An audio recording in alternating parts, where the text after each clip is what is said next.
I would like to take a minute to thank each and every one of you for coming today. We've got a couple of wonderful guest presenters that are going to speak with us today about identifying and responding to substance use in the classroom. I also want to take a minute to welcome Angelo Simone over here, who's the Executive Director of Student Relations and Compliance. So thank you, Angelo, for arranging this for us. And I'm going to give you a little bit of a bio. I know I had sent it out earlier about our wonderful presenters who have come here on their own time to help us learn about this very relevant and important topic. So first we have Sandra Rose Zach. Sandra received her MS in Counseling for Higher Education and Mental Health Counseling from Eastern Connecticut State University. She's worked at Eastern Connecticut State University since 2015 as the Coordinator for Wellness Education and Promotion. Her role there includes prevention initiatives for alcohol and other drugs, responding to students who have been found in violation for substances, and implementing harm reduction strategies. She's currently managing the Connecticut Healthy Campus Initiative grant for opioid education and prevention. Then we also have Dr. Jonathan Paul. He received his PhD in clinical psychology from the California School of Professional Psychology in 1997 and is a licensed clinical psychologist in the state of Connecticut. He's the Wellness Education Coordinator at Central Connecticut State University. Dr. Paul is the grant manager for the Garrett Lee Smith Suicide Prevention Grant for colleges and universities. He's worked as the coordinator for the Office of Alcohol and Drug Education at CCSU for 2.5 years. He's managed PFS and best practices grants to curb underage drinking. Dr. Paul was a counselor at Western Connecticut State University's Counseling Center for 7 years, and for 3 of those years, he managed the Connecticut Youth Suicide Prevention Initiative grant for the center. So if you would help me welcome our guest speakers, and I'll turn it over to them. Let me just ask, can you hear me okay? Yes. All right, great, awesome. So again, my name is Sandy Zach, and I'm so impressed to see so many people here, because I think what that says to me is that there's a genuine concern for substance use in our college students. So thank you so much for coming. I want to thank my colleague Jonathan. You're going to see that we have been working together for 6 years, so we're like an old married couple at this point. And we will contradict each other, we will joke with each other. We're very informal. We are asking if you have any questions. We've handed out small pieces of paper. Write your questions on the paper, and then at the end we'll be happy to answer those questions for you. All right. So why do college students use substances? Right? Why does anybody use a substance? So on the left, you're looking at a picture of a representation of somebody who may be feeling pretty good. Their life is going pretty well. They are not encumbered by a lot of stressors in their lives, but yet they're using substances because they want to heighten the sense. They want a new feeling in their life. They want something that's novel. And here's the important thing for us to remember with college students. They want to share it with somebody, right? Being with another and sharing, that's a social experience, and that's what they're looking for. On the right is a representation of somebody who's not feeling so great about themselves. Somebody who may have experienced trauma. Somebody who may be experiencing depression or hopelessness. They're using substances because they're trying to forget. They want to get outside of that feeling. So, we're going to see students with both of these on our campuses. Not unusual. So, increased exposure to stress is certainly going to increase the likelihood of one of our students. And you know what? I talk about students, but what about our colleagues? What about our family members? All right, increases to stress is going to increase the likelihood of someone abusing a substance. According to the American College Health Association, just last year, students report that excessive stress gets in the way of them doing well at school. Look at that number. 33.5% said excessive stress adds to them having poor grades. 17% said that they're depressed, and that gets in the way of their success. Sleep difficulties, 22.9%. If you can't sleep, how do you attend in class the next day, right? We know that during the sleep is when short-term memories move to the long-term memory bank, and all that studying that they did, the next day they come into class and they say, I can't remember what I studied. Sleep difficulties. Family concerns. And then look, work employment. 13.2% say that their work or their employment currently gets in the way of their success in college.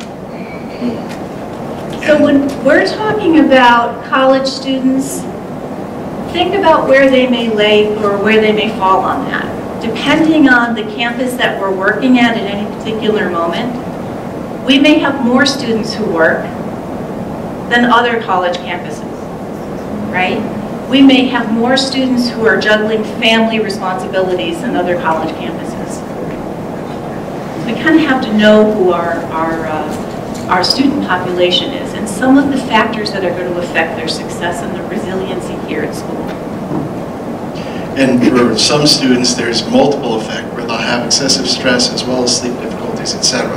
For our students, first generation students, we find often that family consider college to be like high school, where they can still come home and take care of a lot of family concerns, like watching their siblings, getting meals ready. And it's really hard for them to be able to tell their family members, look, college is a very different experience. It's not the same as high school. I can't study in between classes and get everything done. So there's all these factors that go into somebody abusing substances. You know, certainly there's genetic factors. So if there's a family predisposition, and we will talk with students who've been in violation for substances over and over again, we try to get a family history. Because we know that the stronger that genetic predisposition is, the likelihood that that student may actually have a substance abuse issue.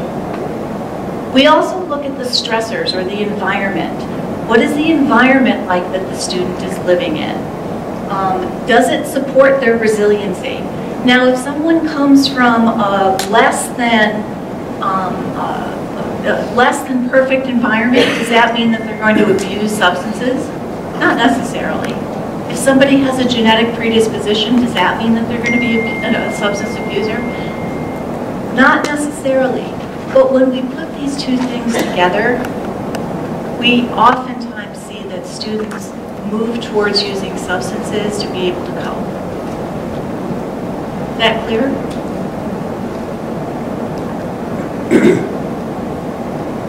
So this is, I have to thank a colleague of mine at Mountainside Clinic. He actually did a presentation for us not too long ago. What he found was that in 2003, an estimated 21.6 million Americans were abusing illicit substances. But at that time in 2003, 15% of them were receiving treatment. But look at the statistics today. We have 23.5 million Americans abusing illicit substances, and only 10% of them are getting treatment. As I said, I'm very informal. Who do you think is getting most treatment right now? Just shout it out. The money. And well, who of those who are addicted or abusing substances, what substance do you think is getting the most? Opioids are getting the most money right now. And we're really happy to say that opioid deaths are starting to drop. Opioid addictions continue to go up. So what are we seeing on our college campuses? We know that anybody who's over the age of 18 and starts using tobacco could become addicted. There's a 32% greater chance that they will become addicted to nicotine. There's a 23% greater chance that someone over the 18 will become addicted to heroin, 17% for cocaine, 15% for alcohol. By the way, alcohol use is dropping in the United States. Sometimes I'm not sure that I would know that on a college campus, but it actually is dropping. And so is the use of nicotine until we get to e-cigarettes, which we're going to talk about. Sedatives. If you're over the age of 18, there's a 9% greater chance of substance abuse disorder, and with cannabis, also a 9% chance. That's changing. That's going to go up because THC levels are getting much, much stronger right now. But look at the bottom. If somebody starts before the age of 18, look at how much of an increase. There's a 17% even greater chance. So add 17% to all those numbers. And if somebody starts at 15, oh my gosh. And we assess for that on the college campus. When did you start? If we start talking to a student who says, I've been drinking since the age of 13 and I drink regularly, this is somebody who is really running the risk of having a true addiction to alcohol. If someone starts at 13 with alcohol, they have a 50-50 chance of becoming dependent on alcohol at some point in time in their life. That drops to about 10% if they start drinking at age 21. And at age 21, what we now know is that that prefrontal cortex is a little more developed, and students are then more able to make an informed decision, right? They're not quite as erratic in their behavior. They're making judgments that are going to have a more benefit or a better payoff in the end. When they're 18, they're not thinking. They don't care. So I love this quote because every behavior is purposeful. For the students that we talk with, they're using the substance because it serves a purpose for them. All right? And I kind of need to get to know what that purpose is really all about. Now, at no point today do I want you guys to think that you're expected to walk out of here and know how to counsel students, right? But if we know our students kind of on an authentic level, we know a little bit about their history and we can kind of start to piece things together. So what we need to know is what are the underlying factors contributing to any one of our students using substances? Is there a genetic predisposition? They may not tell you that. But you may know that their life experience has not been great, right? That's an indicator, right? Just pay attention to that. So what are the underlying factors? And I think what we as college campuses always need to think about is what can we actually intervene with on a college campus? We can't be all things to all people, right? So what are the resources that we have available and how can we address issues for our students? What I wanted to point out is college campuses are seeing alcohol as being still the #1 substance being abused, all right? Even though alcohol use is going down, it's still the #1 substance being abused. Marijuana, both medicinal, and everybody suddenly has PTSD, by the way. Medical marijuana and recreational marijuana is on the rise, but still it's slightly below alcohol at this point. Benzodiazepines, Xanax, for anxiety. The CDC has said that depression is now a disease. People are using antidepressants, which is a little bit different than a benzodiazepine, but they're using things to help them cope. And they're using them in excess, and they're sharing them too. Adderall for ADD and ADHD, that's the next thing down. There's actually fewer prescriptions for Adderall than I expected. It seems like everybody was being prescribed in the 90s and the early 2000s for ADHD, but it seems to have dropped a little bit on the list. And then opioids for pain. What I want to point out here, though, is that benzodiazepines, Xanax, and Adderall are the most widely shared prescription medications on every college campus.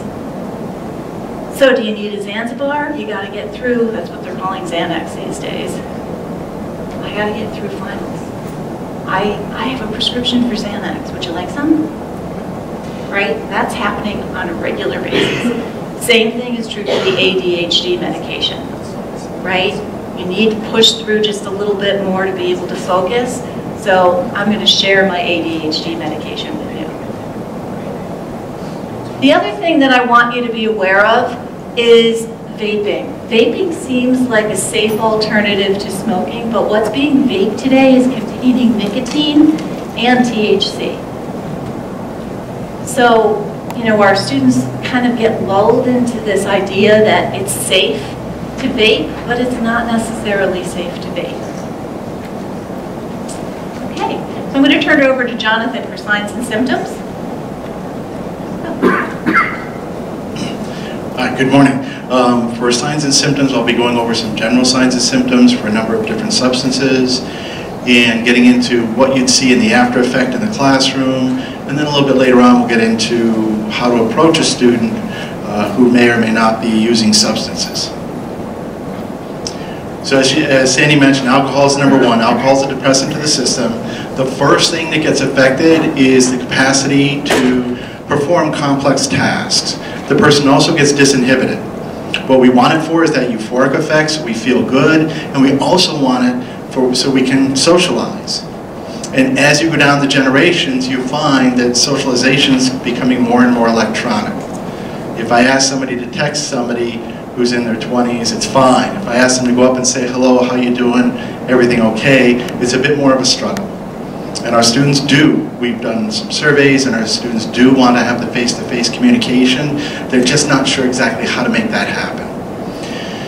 So some end up using alcohol. If they use it to excess, what you'd find is the first part, difficulty with complex tasks. Then we'd move into motor coordination, all right, and sensation would be impaired. It goes back to the visual cortex, and the person's vision is impaired. They won't be able to see things as clearly, and that's the person with alcohol who will come up and stand too close to you. They'll be like standing right in front of you or invading your personal space because they really can't focus on you so much. And then the final thing would be when it hits the brainstem is you'd see alcohol poisoning. It's amazing how many students don't know the signs of alcohol poisoning. Cold, clammy skin, the person's respirations are 10 or less per minute.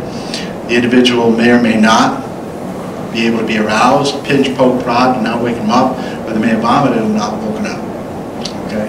So sometimes in the classroom you see somebody fatigued, sometimes it could be somebody's passed out. It's worth going over and checking just to make sure they're okay.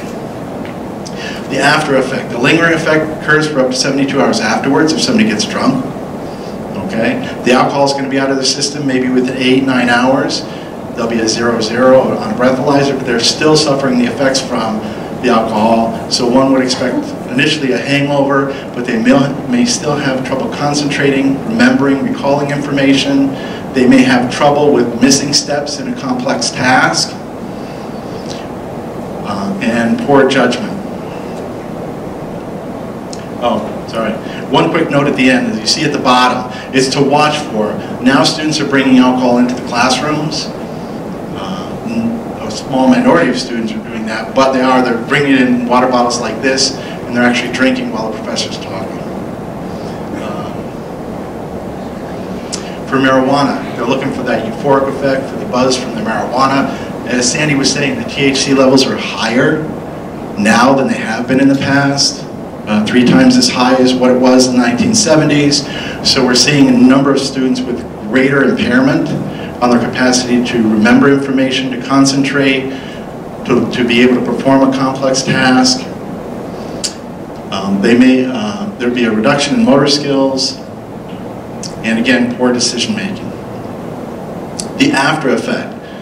Now, the marijuana, the THC, stays in the system for 30 days. It's stored in the fat tissues of the body, so it stays in the system much longer. So the after effect can be this continued kind of cloudy or foggy state, continued difficulty in processing complex information, poor memory and concentration with the repeated exposures. And again, people are putting the THC in the vaping devices. And do know with Juuls and things like that they use to vape with, they do leak.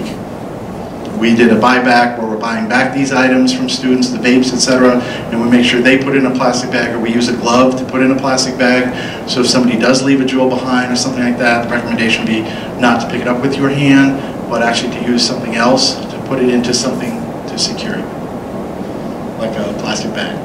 Separated out, added some slides on some studies that were done in New Zealand. This is about marijuana use. If somebody used for 400 plus days. So we're looking at people who used a little bit over a year if they're using it on a daily basis. And in New Zealand, what they found was for those that had no use, by age 25, 36%, that top area, 36% had received a degree compared to 2% for those who used 400 plus days. During the ages of 14 to 25. So during that entire span of time, they used 400 days or more.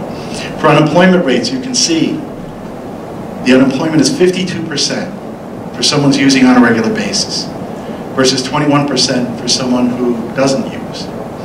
And in this study, 25% of those who didn't use were on the welfare, some form of assistance, compared to 57% of those who are using marijuana on a regular basis. A lot of young adults think it's harmless, but when we look at correlations like this, we have to say there has to be something going on where there is some type of effect they're getting from the marijuana that's impeding their progress.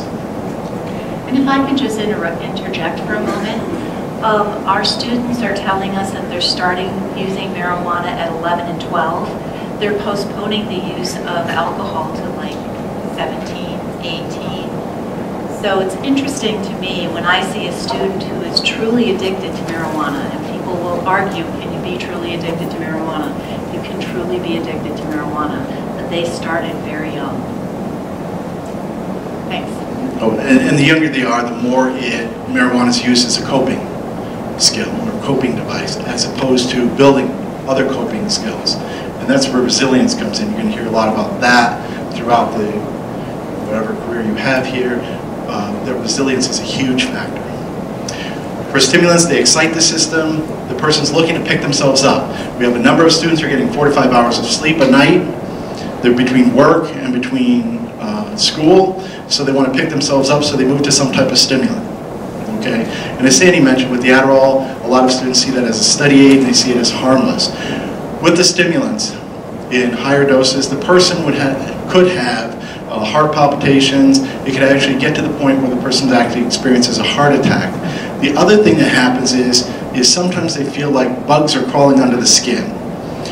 The system's excited, skin cells are activated, and so the person feels like there's something crawling on them. So they'll pick at their skin, so you'll see them with scabs on the arms, as well as possibly the face, as they're picking at these things that they feel are crawling under the skin. The person, they'll appear alert, but one of the things that's going to happen is they're going to miss things along the way. So something, it's step 1, 2, 3, 4, they'll completely miss step 3. They'll do 1, 2, and 4 and think they've done a good job. And you have to go back and say, no, what about step 3? There'll be motor and sensory ability will be distorted. The stimulation coming in, they won't be able to process everything. So they'll have more trouble if you give them a direction. Okay, I need to do this, this, this, and this. They'll have more trouble putting it all together, and they may take shortcuts. For after exposure, excessive fatigue, depression, the depression goes down to a level that they haven't experienced previously. The individual, we all have a range of feeling sad to feeling happy, or sad to content, depending on the individual. But for someone who's using the stimulants, they'll find that their happy gets reduced to content. That's the best they're going to feel. And so in recovery, it's a long process to get them to experience recovery as a positive thing, because they know they can go back to the stimulant and feel that sense of euphoria again. Depressants, as Sandy said, the benzodiazepines are large on college campuses. And we have the benzodiazepines, the barbiturates, and sleeping medication. And with the barbiturates, in excess, you'll see depressed respirations. The person isn't breathing as well. Drowsiness. You may see excitement and irritability as the person fights that sleepiness. Okay? And you'd end up finding low blood pressure as the system starts to slow down to a point where it could be hazardous. Benzodiazepines, low to moderate dose, you're going to see similar to alcohol intoxication. It's going to look as if the person may be drunk, but you won't smell the alcohol in their system. You won't smell it on their breath.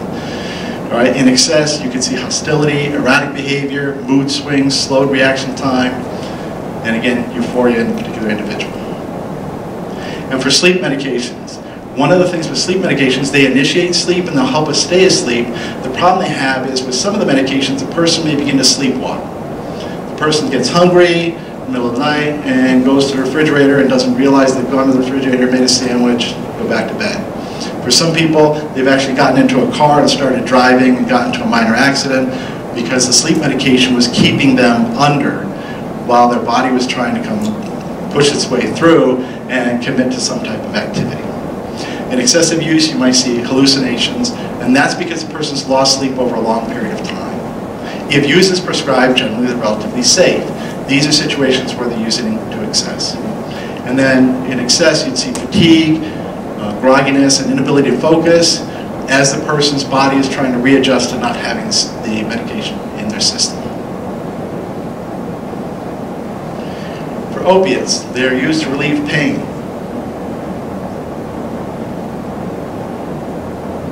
In higher doses or more intense administration, and by intense administration I mean if they go from oral to nasal to injecting.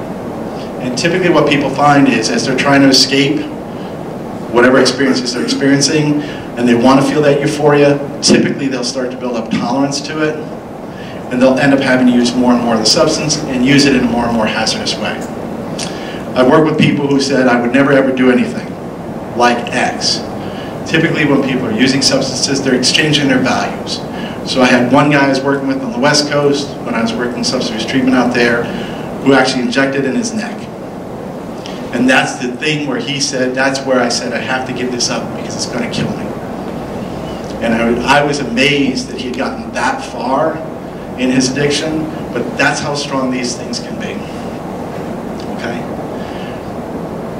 It can lead to physical, psychological addiction, and the person really wants to, at some point in time, they'd want to stop from getting sick. So they will use the substance to avoid the withdrawal. They're no longer using to get the euphoric effect. Now they're using just so that they don't get sick, and it's like a severe flu. And by severe flu, it is very severe. The interesting thing, though, is if in prison, the person will experience less of a withdrawal because they know there's no way to get the substance.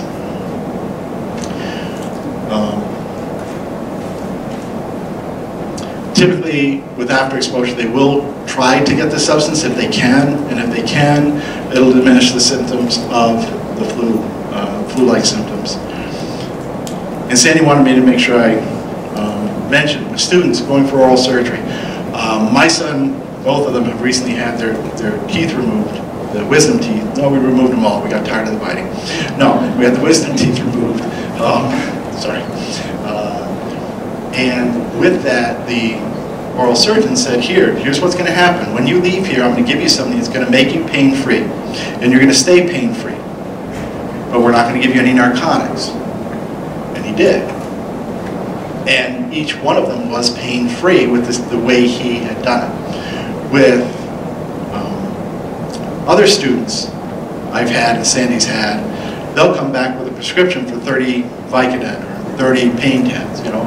And that's something to watch for. If somebody says, oh, I'm getting my wisdom teeth out, is to watch for is, okay, if they start, they may start on that process. It can take as little as 5 days. After about 5 days of using opiates, they'll start to have some withdrawal symptoms. And who wants to have the flu? So the last thing you want to do is to have the flu. You just pop another pill. Why not? You got another 15 of them in the bottle. And it's extremely hard because people will want to be honest with themselves and with you, but it's a struggle. In one moment, their legs may be strong and they may be ready to say, I'm never going to do this again. But then an hour later comes the call from a friend who says, oh, I got this, I got this, I got this, come on over. And they may have strong relationships with you, with family, with friends, but it's still very enticing to go back to using the substance. For synthetics, these are chemical compounds that people are creating to replicate other substances or other compounds, and they can have disastrous effects. Okay? The expectations are going to be high, similar to synthetic marijuana. The expectation is they're going to experience this high similar to what they get when they smoke marijuana, and what they find out is it's not the same. They're getting a headache, a buzzing sound in their ears, and they're not feeling quite right. They can go anywhere from there up to having a severe enough reaction where they end up in the hospital. It's going to distort their the stimulation coming in and their capacity to communicate to people outside of them. Recently you heard about New Haven, the people in the green. That was fentanyl. When you go back to the opiates, the fentanyl is actually a synthetic form and it's much stronger than the natural forms of opiates. And a lot of times when people are buying pills off the street, they're actually buying fentanyl and not the opiate that they think they're getting, not the OxyContin they think they're getting. After exposure, the lingering effects could be effects such as paranoia, distortions in sensations, and difficulty communicating. I've worked in hospitals where we had people who ended up making something they learned off the net, and it put them in a position of not being able to communicate well with other people, and sometimes having very violent reactions because the paranoia is too great. So one of the things we did when I was at the Oakland VA is we started looking at not saying don't use substances. We did say that. It wasn't like we said, yeah, use whatever you want. But moreover, we looked at these 6 areas. And if we could start changing some of these areas, we found that the urge to use substances was no longer there.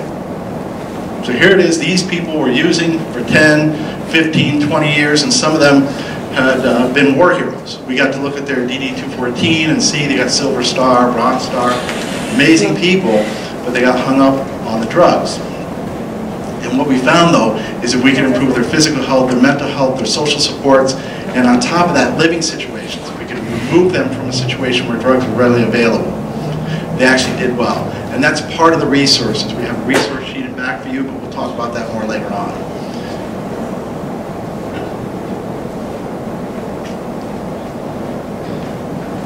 So, as faculty and staff, what can you do? You did one part already. You became aware of the substances. You can come back to this again and again. We'll make sure you have access to the PowerPoint. Okay? Have familiarity with resources on and off campus. You have counselors on campus. If you look in the back, there's a resource sheet. That lists the number of resources in the area. One of them I did work for, Bridgeboro Hospital, Luscombe 9. I was there in the 80s, working on their unit. It's now 9 West. I have no affiliation with Bridgeboro Hospital at present, but they deal with mental health and substance use issues, as well as most of the others on the list. Speak with the student about the issue in private. One of the things we find is when we go to speak to somebody about a substance use issue, many times a person at first will be defensive because they found that's a way to put people off. I don't want to talk about this, I'm embarrassed about this, I'm frightened as what might happen to me, so if I can push you back, push you away, maybe we won't talk about this today.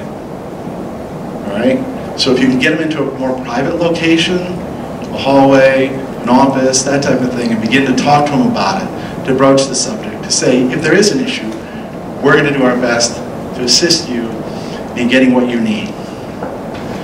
When you look at their behavior, if it's in the classroom and they're being disruptive, and you're talking to them about it, be as specific as possible about the behavior. Okay?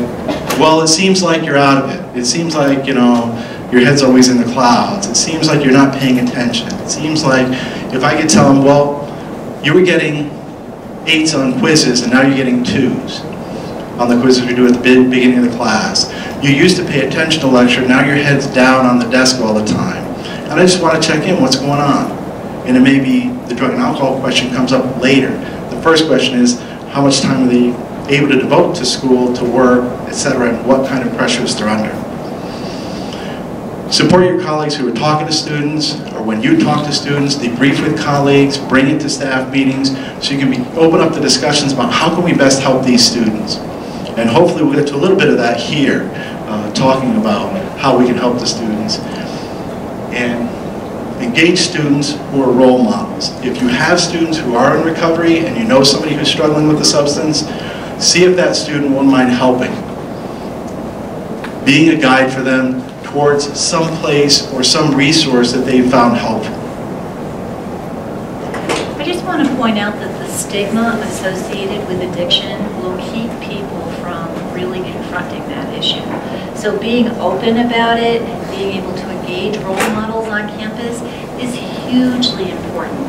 They feel like, you heard Jonathan say that sometimes their values are called into question, their strength or resiliency called into question, their beliefs. You know, if I was a good person, I wouldn't be doing this. That is, you know, we have to start talking in recovery language for college campuses so that we can normalize what recovery is.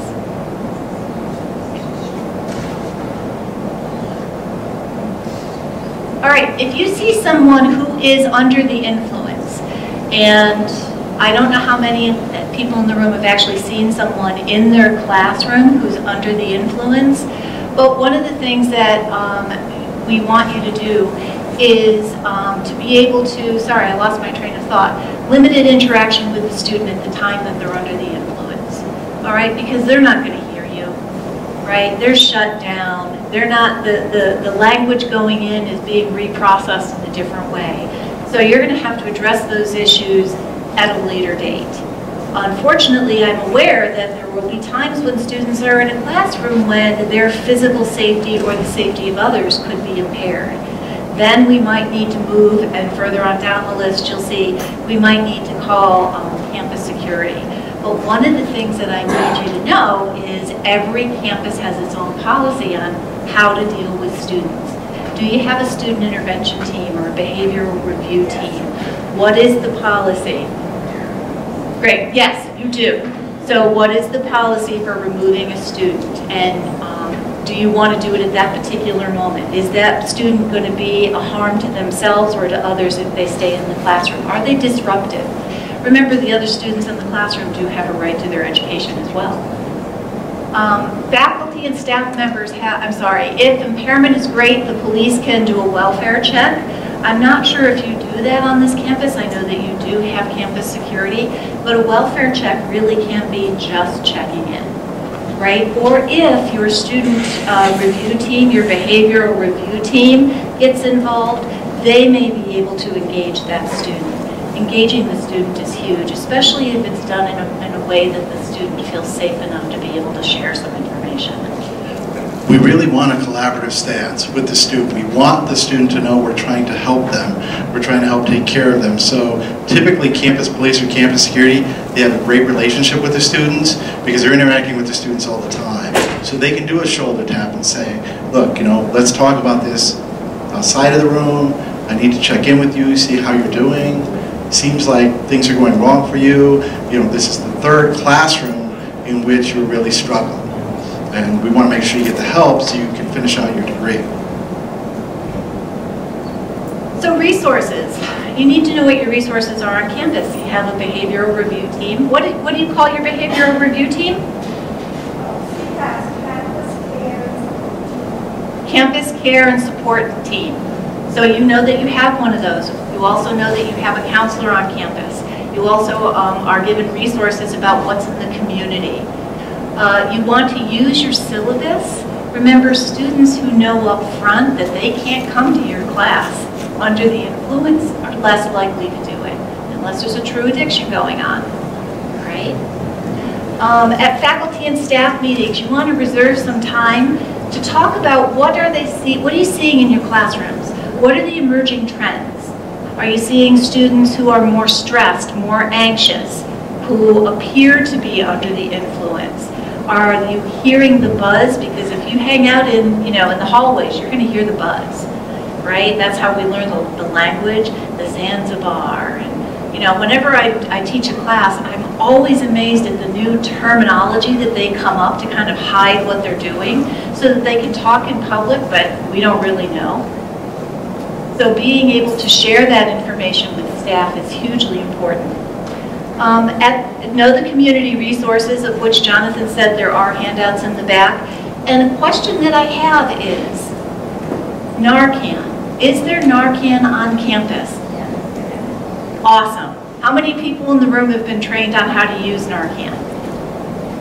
Wow, I am so thankful to you for doing that. Thank you so much for doing that. Some campuses are concerned about liability. All right, what we know about Narcan is it can't hurt you. It can only help. So thank you so much. Do you have access to it quick, like have it in your rooms? And so, oh, that is so awesome. That is fantastic. So know that that's available to you. Not every student who presents under the influence is going to need Narcan, right? But that is really fantastic. The other thing that I want to point out to you is that on the back table, I've brought some medication disposal bags. You may have a student, right? Between 18 and 25, everybody's getting their teeth pulled. You may have a student who just had oral surgery or had, you know, a knee surgery done. You might want to just give them one of those bags and say, please get rid of whatever you don't use. All right? Don't keep it in your house.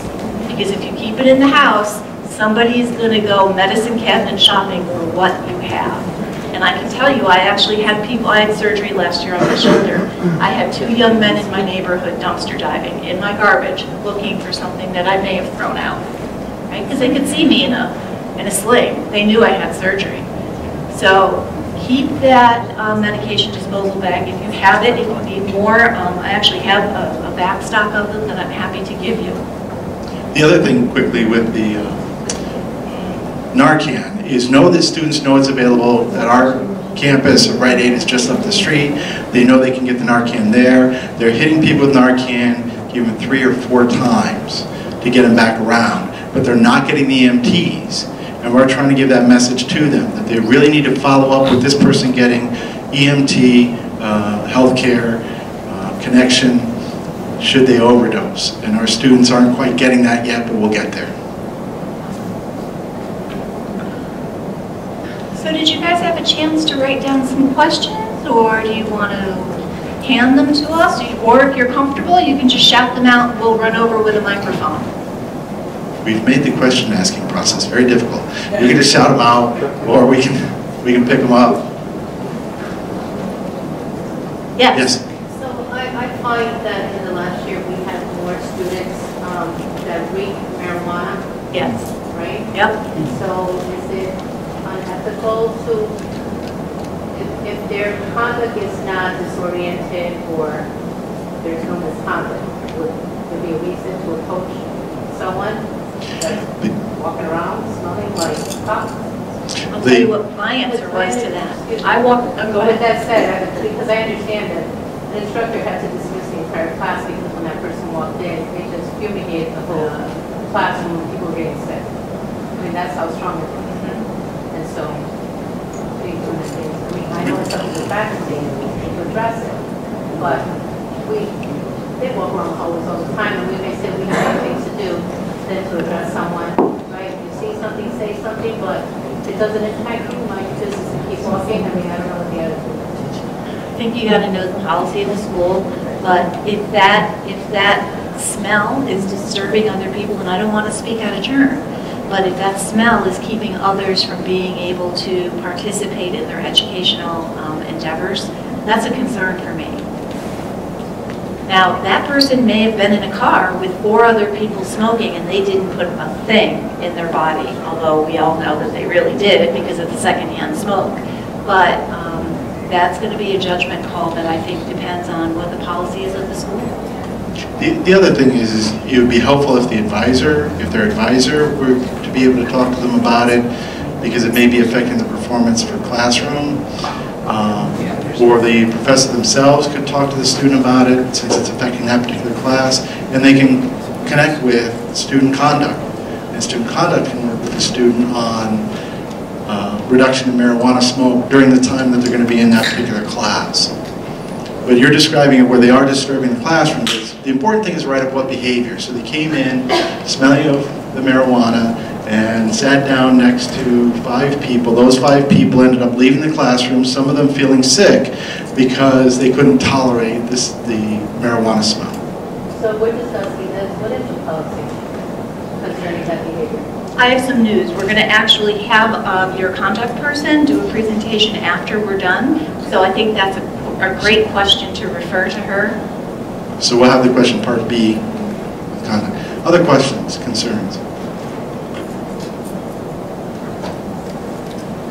Has anybody known anyone, this is not really a terribly personal question, but have you been affected on this campus by the opioid use? I'm not saying yes or no, and I'm not asking you to throw anybody. No. No. would be pain medication. Even though it's identified as a narcotic, marijuana.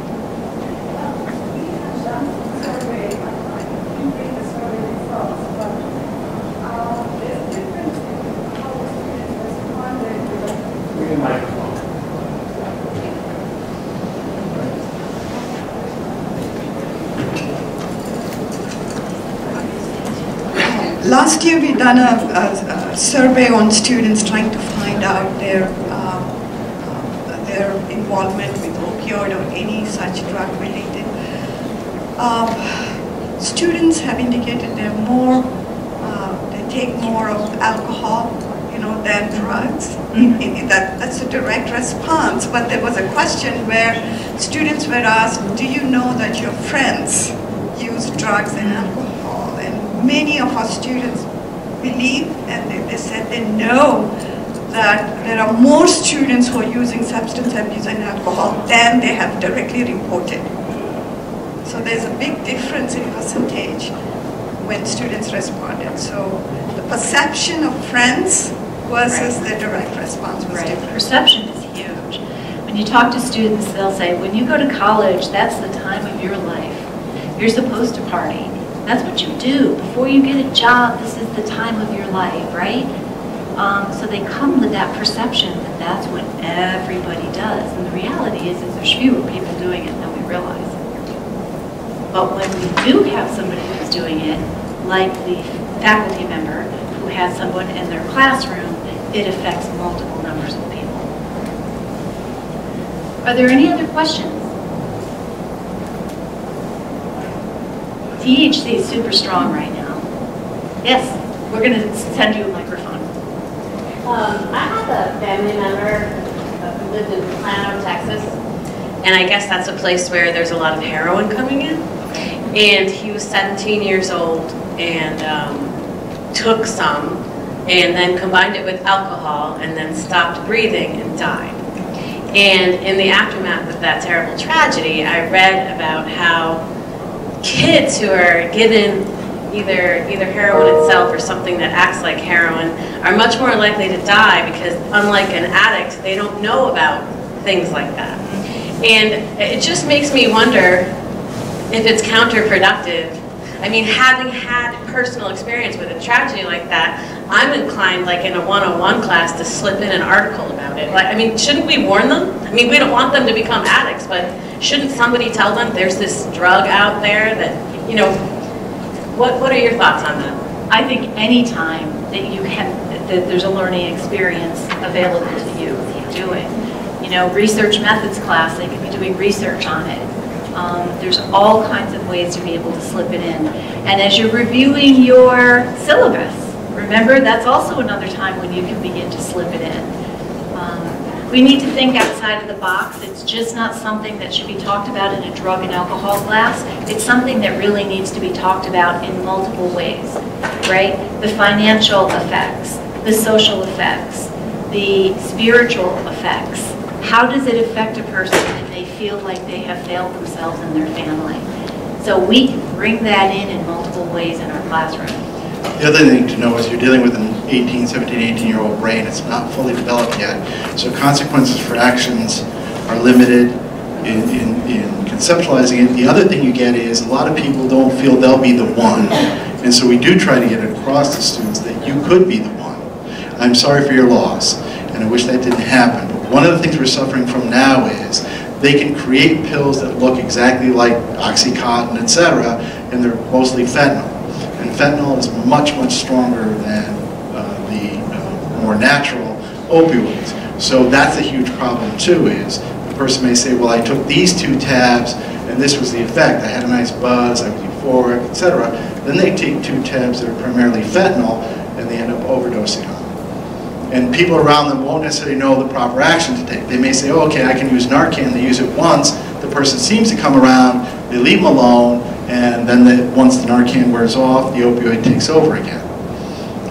But we can bring it in, as Sandy was saying, in a number of ways. The other thing you could do is, and I don't know who on the campus would do this, is we were just discussing a moment ago, there are a number of students who've lost a family member to substance use. or have been severely impacted. You can start a group on campus, on our campus. In fact, we are starting. They are starting a group on campus. So we have a We Care group that's just moved off campus because where it was being housed, like next to campus, the church said they couldn't do that any longer, so they had to move a block away. But our students will go there to get help. Based on the opioid programs that we've done on this campus, the conclusion that we've come to is a lot of our students are very knowledgeable. They know the problem exists. They follow through that on social media and news and all those things. The ins and outs of it, they know that. And they also know that many of their friends do take drugs and alcohol. And many, many students have come forward and shared that they've gone through family members, they lost their family members to opioid overdose. And they're going through a level of grief and loss. So by demand by the students, we are starting a focus group starting this month and moving into next semester. That's excellent. Good job. I want to, oh yes, I'm sorry. Yes, we're going to share the PowerPoint with you. Yeah. So in the essence of time, I want to make sure that we give student conduct some opportunity to address your issues as well. So is there anything pressing right now regarding the use of substances in the individual or in the student? Okay, so I'm going to turn it over. When we give you the PowerPoint, we'll add our contact information. If you have any questions going forward, feel free to contact us. Thank you. So let's give our presenters a hand.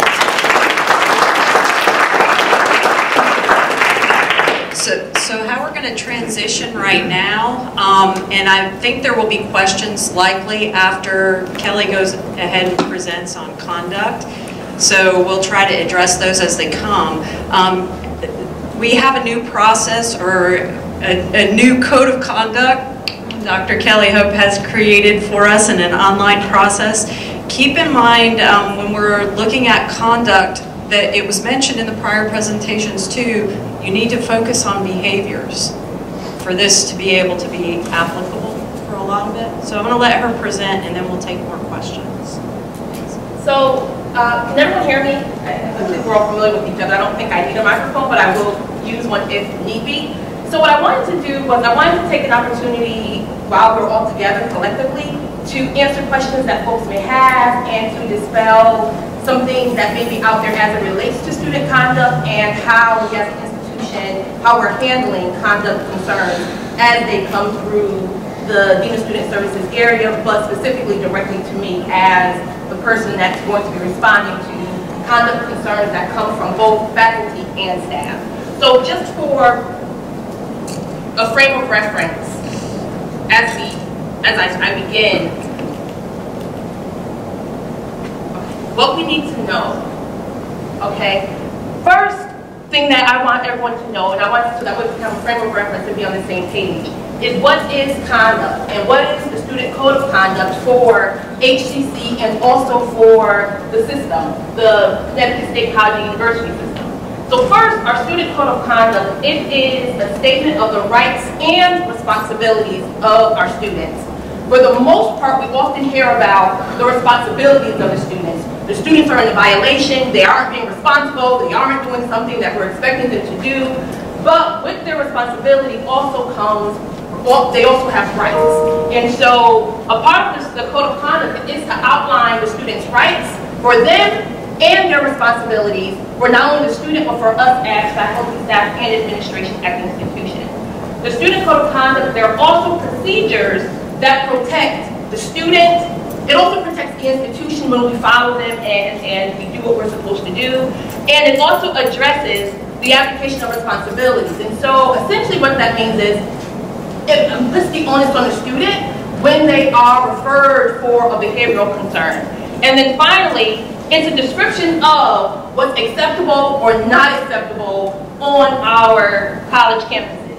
And let me say this, our code of conduct as given to us by the system office, by the Board of Regents, it covers any activity or event that happens here at HCC or any other facility that the college is using, or any of our satellite campuses. Jonathan Law, every year now, well, this will be the second year, we have a gala, a graduation gala, at Anthony's Ocean View in partnership with Gateway.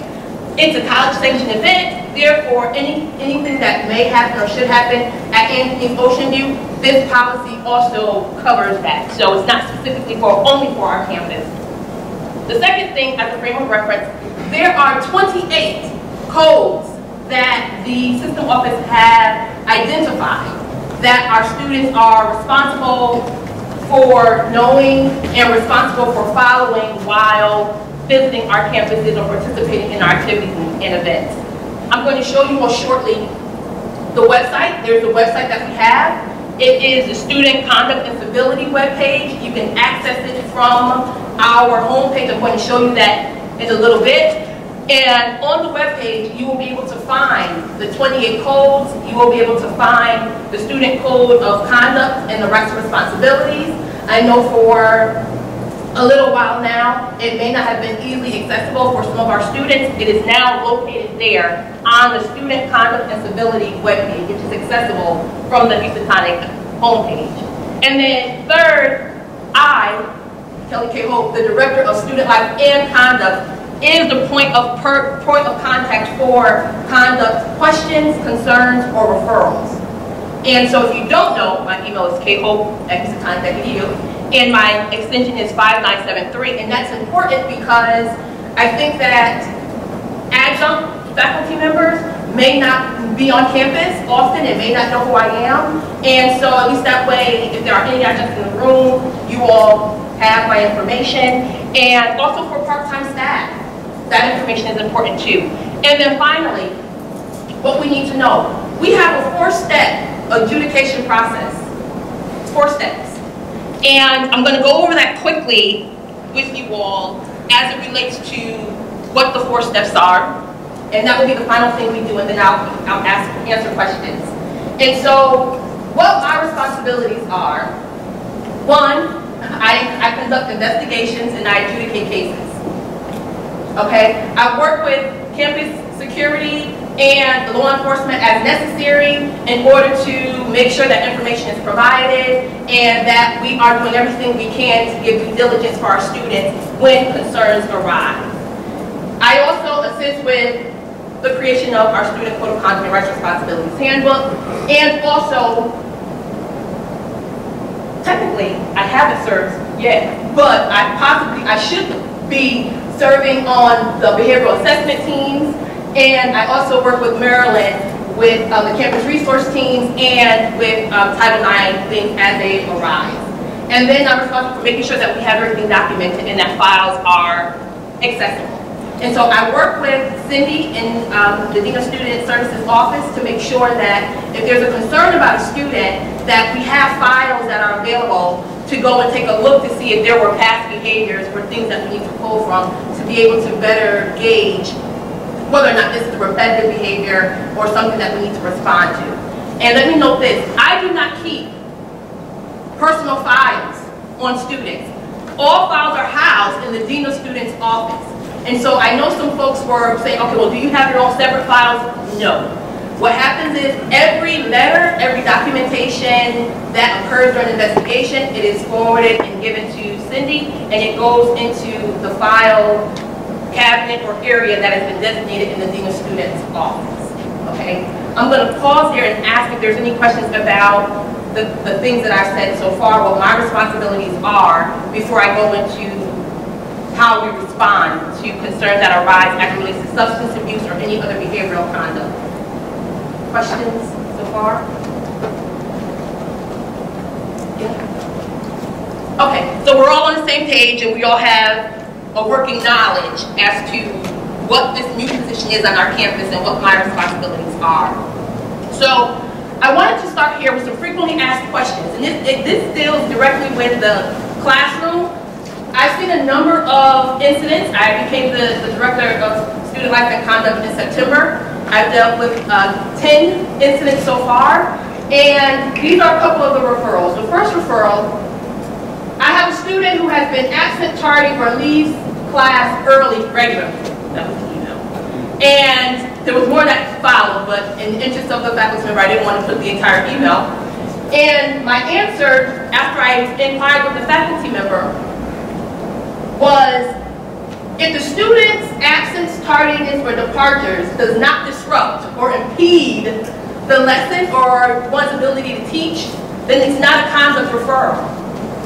Okay? Instead, a personal conversation should be had with the student.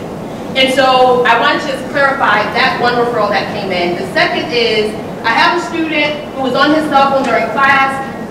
The student has done this in the past and twice had calls coming in during class. Again, if you ask the student to get off the cell phone and they listen, they get off the cell phone, then there is no conduct concern. The student shouldn't be referred for conduct. Now, if you ask the student to get off their cell phone and they become irate or they disrupt the learning process to where you can no longer teach, or the student storms out and slams the door, then the behavior, the acting out, the disruption of the classroom environment is something that would be referred as a conduct concern. Similarly, based on the conversation that we're having as it relates to substance use, a student coming into a classroom smelling of marijuana and or alcohol is not something that can be referred to conduct because of someone's smell. Okay? That's not a conduct concern. Why? Because conduct deals with the disruption of the environment, the learning environment, and or specifically about the behavior. Now, if the student is coming into our classrooms or into our offices and the first is they smell of marijuana or alcohol, and based on what we heard earlier in the presentation, there are signs of disruption. They are very close in your personal space, and or they are not able to complete tasks. They may be knocking things over on the desks, or they're not able to complete the tasks that you've assigned in the classroom because of an impairment. Then you may very well want to refer them to me as a conduct referral, because their behavior is something that is of disruption to the office or the classroom. If it's immediate, you definitely want to call campus security, and Officer Gao does serve on CCAS, and so he should be able to refer to CCAS if need be to have a threat assessment, and then a conduct referral will come to me to address the behavior. So there may be two different things happening: an assessment of whether or not the student is a threat to themselves or others, and then the behavior of coming into our office or our classroom and being disruptive. So there's two things that are at play in this particular case or scenario. Okay, I'm going to pause and ask, are there questions about that or these scenarios? Yes, Debbie. I have an interesting scenario. Okay. This is what actually happened. I went away with Phi Theta Kappa. We were in Massachusetts, where, as you know, marijuana is legal. While I was at a conference, one of the students looked at me and said, a student at the event, which was from the other college in Mass, gave her some marijuana. How do you handle that? How do you handle the student taking the marijuana? Yeah, what would you suggest? So that's all. I would suggest, one, prior to going on the trip, so there's a number of things. Prior to leaving and going on the trip, there are conversations that should have been had if they weren't had, a meeting that should have occurred where the rules and regulations or the expectations of the students for the trip that outlines alcohol use, drug use, all of that would have been would have gone over. And then a conversation with the student who accepted. So whether the student from the other college gave it, but the student took it, our student took it. And so that's the conversation that I would recommend having with that student. And you didn't say whether or not the student consumed or used. You said that the student gave it to her. And so if the student... It's all verbal, so it wasn't behavior. Right. So again, it's a conversation that I would recommend that you have, that you would have with the student, and as a result, as it relates to her accepting. And based on that conversation would determine how you move forward. Did the student take it? Was the student letting you know because they don't want to have it and they want to discard it? So then you discard it and you move forward with a very personalized conversation with the student about behaviors moving forward. and then notifying, someone when you got back if you felt that that was needed. I think that's based on judgment. But if the student consumed, then of course that would be behavioral conduct, and you can refer it when you get back to campus. Absolutely. But a conversation has to occur with the student. And I think that that's one of the bases that we need to begin to talk about here on our campus, and that's that initial conversation. We have to have initial conversation with students to first address the behavior before we do a referral. That leads to another question, because in the forms that we gave them before we went on the trip had the college's policy in there on substance use. That would be verbally talking to the student, but would that be part of it? So yes, it could be part of it, but one of the things that I want to encourage. Now this is Kelly, the director of student activities, approach to trips and activities, because that's what you're referring to. Having conversations with our students as we're preparing for trips and things like that, and meetings, and being very clear and direct with what the expectations are, is always warranted. And using the policies that the college has, that the system has as the basis, is the foundation. But everything else that we do is supplemental. So a student can't say, oh, I didn't know. Yes, we met. These are the guidelines. You signed that these are the behaviors you were going to follow. When we got there, you did not follow the behavior, so that's the conversation. And as a result of not following this behavior, this is what I'm going to do moving forward. And so it's really being very clear with those steps. Yeah. You're welcome.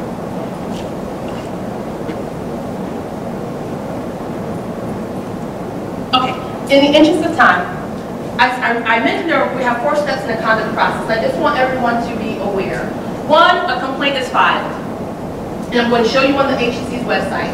The complaint comes to me. I will hold an administrative meeting. So if a complaint comes in from a faculty or staff member, and it's a clear complaint. Sometimes they're not clear. I'm not sure what happened.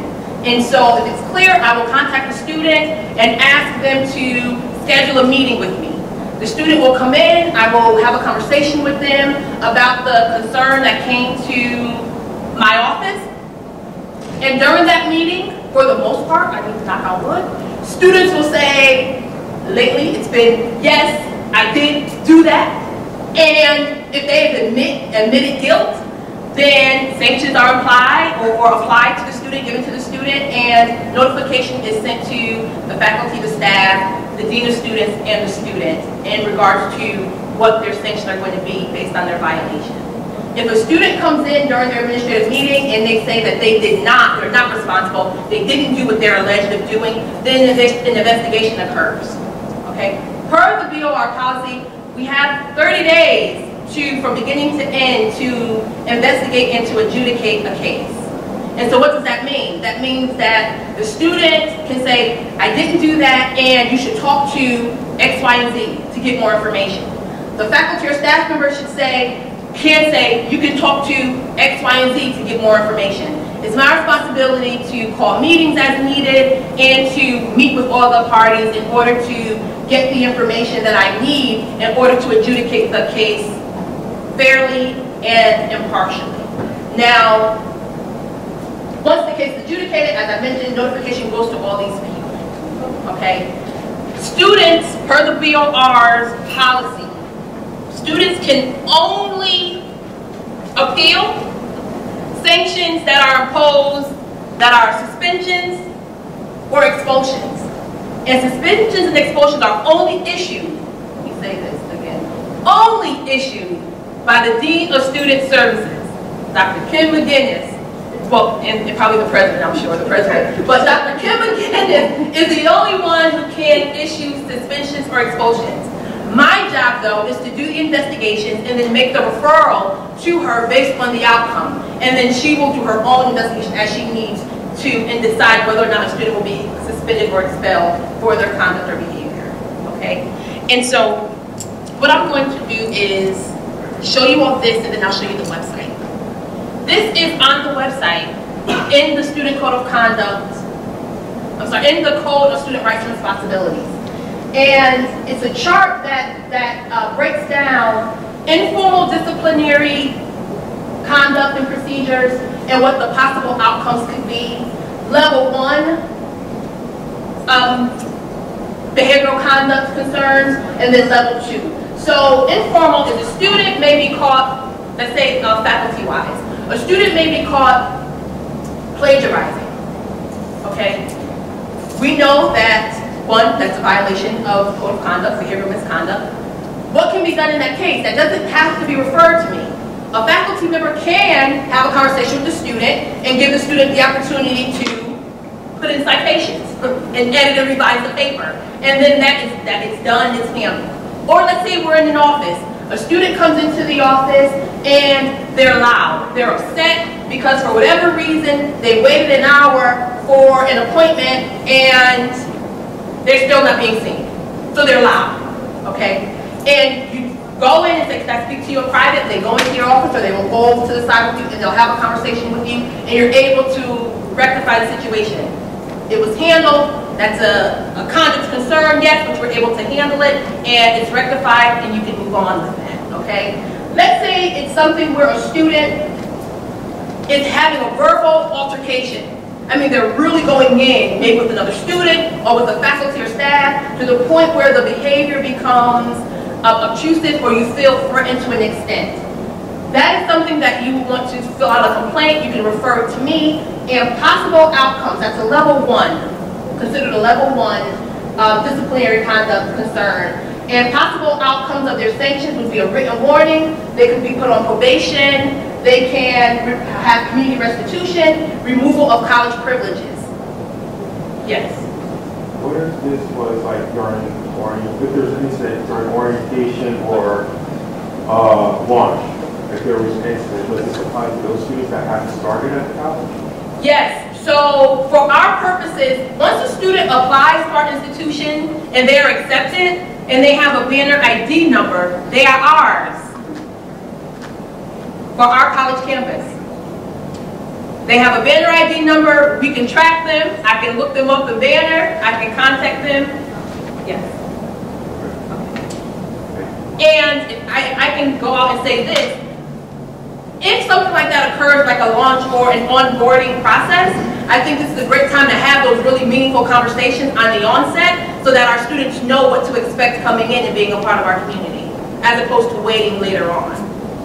I will also mention this, we have a restorative ideology for our conduct, which means that we're going to give students an opportunity to make it right. And I know that some folks are like, we need to get them out of here, or they should remove they should lose all their privileges. We're not really taking that approach. It's a learning environment. We want to give our students an opportunity to learn and come to some understanding for themselves and to make it right. Okay? And then finally, physical threats on campus will be referred for suspension or expulsions. And we've added, per Dr. Brody's request, system holds, system-wide holds. They are available, but that comes from the president's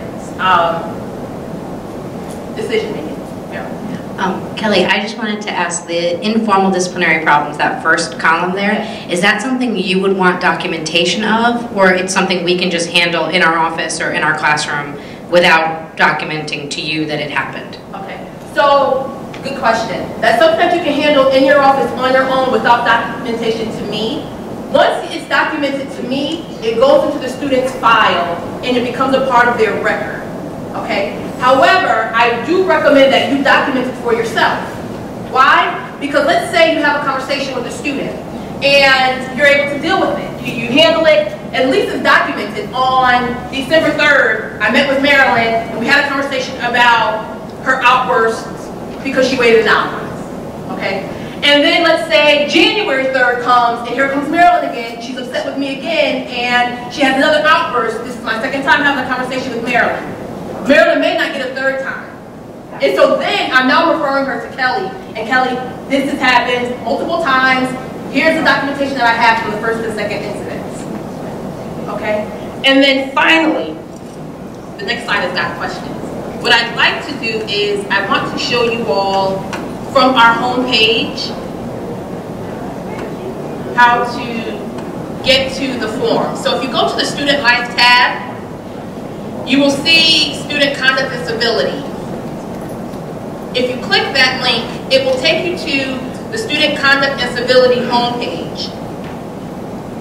And there you will find the Code of Student Rights and Responsibilities, which outlines, it includes the 12 codes that I mentioned, and it also includes procedures, step by step, what's done, and there's a table of contents for you to look at on your own time, but that's there on the website. Our students were emailed and notified that this exists and how to go about finding it. And that's important to note because that makes us responsible as well for making sure that we follow what we have outlined in our policies and procedures. And then also on the Conduct and Civility website, you will find the process and what happens in the administrative meetings and the Conduct Hearing Board, which we are still assembling. I have a couple of people who have said that they're interested. We will be hosting trainings on how to effectively hear cases from students. And so I will be reaching out to a few of you. And then also on that website, you will find the form, Student Conduct Form. So you can refer all your concerns right from the website. Okay, and you go down and you will fill in the information and type of conduct. The 28 codes are listed, so you can click which conduct you believe the student violated in your office or in your classroom, and then it will come to me. Okay. Finally, if you don't have a conduct referral, but you have a question, and you're not sure what to do, I received a number of emails from faculty and staff. Please email hc-studentconduct@houstontonic.edu. That's a separate email, and as Kelly, the Director of Student Life, I get tons of emails in junk mail, and emails from solicitors, and I don't want your important emails to get lost in my personal college email, okay? So if you email conduct things there, those are far and few. I can get to it readily available or quickly, and we'll respond to you. We'll respond to you quickly. Yes, Aaron. So, I have two concerns that I've already voiced that I want to restate. Until it reaches level 3, the student's not having a conversation with the faculty member, and I think we're really missing an opportunity for that conversation. 2, I would love to hear that students are learning conflict resolution because they've never learned it before, so that's why a lot of these things escalate. Yes, students are having a conversation with faculty member. That's happening before it comes to me. Are you sure? Am I sure? No, however, faculty are being instructed to have the conversation with the students before they're referring the students to me. So, give me one second. So I can't ensure that that's happening. What I can say is that conversations have been had with the Dean of Academics and to make sure that that information is being directed and given to the faculty, that they should be first having the conversation with the student. And when the faculty reach out to me, I am asking, have you had a conversation with the student? If not, then have a conversation with the student, and then let's proceed in this manner.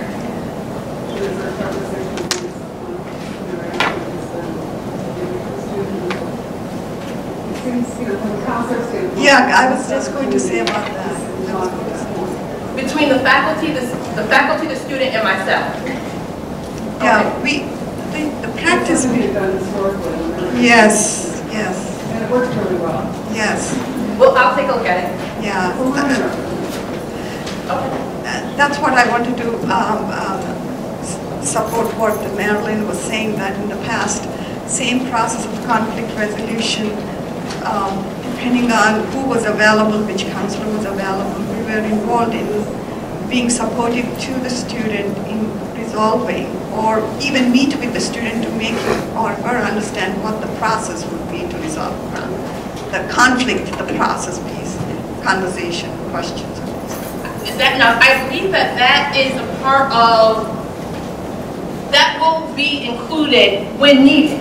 And the truth of the matter is that based on conversations that we have with students, or that I have with the students throughout the investigation, they are referred appropriately to the appropriate people. Faculty are brought in when needed. Sometimes the conversations are very straightforward. The student was angry, the student is dealing with something personally, it has nothing really to do with the faculty. They just really want to have a conversation with someone and for someone to listen. And so after having that conversation with that student, it's okay. A part of your sanction is to go back and have a meeting and have a conversation with the faculty member. And then that occurs, but that is something that's a part of the process. I will take a look though to see if that has to happen every time. I don't believe that that's necessary every time, but it is something that has happened and will continue to happen.